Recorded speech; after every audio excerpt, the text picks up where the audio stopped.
for your wrap-up.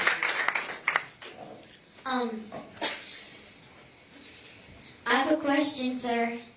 I'm excited for it. When you're president, what are you going to do about, what are you going to do when China attacks Taiwan? Oh, that's a tough question all day. Cameron, what's your name? Grace. Grace, and how old are you? 10. Let's give Grace a round of applause. I love that. I respect that. So my top job is, I got a few elements of my foreign policy that relates to the direct answer to your question. Declare economic independence from China, including Taiwan. Make sure that we don't start World War III. And actually advance American interests through new alliances with countries that actually share our vision for the future.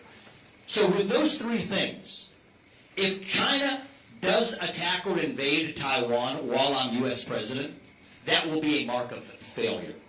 And I think I'm the only presidential candidate in this race in either party that has offered actual clarity on how to stop that from happening. So I'm going to go fast, but there's a lot here. First is actually ending the Ukraine war. So right now, the top, and this relates to China and Taiwan, because Xi Jinping's bet right now is that the U.S. won't want to go to war with two different allied nuclear superpowers, Russia and China, at the same time. Russia and China are in a military alliance with each other. So what I want to do is end the Ukraine war, do a deal with Russia that says NATO won't admit Ukraine to NATO, we freeze the current lines of control, but in return, Russia has to exit its military partnership with China. All right, now Xi Jinping has to think twice because Russia's not in this camp. Next thing we do, we have to build alliances with countries like India to block the Andaman Sea. That's where China gets its oil supplies from the Middle East. And you know, if anybody's going to rebuild trust in the U.S.-India relationship, it better be a guy by the name of Vivek freaking Ramaswamy. So if I don't get that done, you should fire me at the end of that first term, okay? So that's one piece of this. Back to your question. These things are all connected, right? Your first question about the Second Amendment. I believe American exceptionalism involves exporting the ideals of this country. I think we should export the Second Amendment ideologically to Taiwan. If they put a gun in every Taiwanese household, train them how to safely use it, China, as I told you before, they're deathly afraid of a Second Amendment. That's how you keep China at bay, mutually assured destruction. And then most importantly, and this drove the mainstream media, including the conservative media. I mean, the Wall Street Journal editorial board loves me, but maybe not anymore. They lost their minds in the last couple of weeks when I said this, but I stand by it. Is that we have to move from strategic ambiguity, which is what our posture is towards Taiwan now. We won't say what we're going to do. Right now we embrace, it's just really important for everyone to understand this, because you won't remember this if you listen to the mainstream press. The current U.S. policy towards Taiwan, right now, both parties, is that Taiwan's not a nation. We adopt what is called the One China policy. That's what it's called. That's what it sounds like. And that we won't say whether we're going to defend Taiwan. So I reject that. I say that Taiwan's important in a way that Ukraine's not. Because Taiwan provides these little things called semiconductors that power our modern way of life.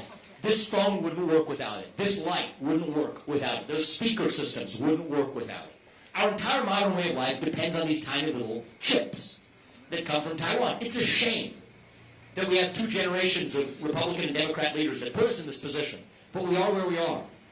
And so what I've said is until we achieve semiconductor independence by onshoring a lot of that production to the U.S. and working with Japan and South Korea, and I think I can get us there by the end of my first term in 2028, until then, I'm saying that we reject the One China policy and strategic ambiguity. We will defend Taiwan.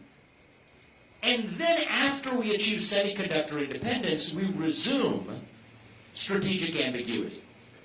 Our current position. So other people lost their minds on this. They said, well, you just want to hand over Taiwan after 2028? No.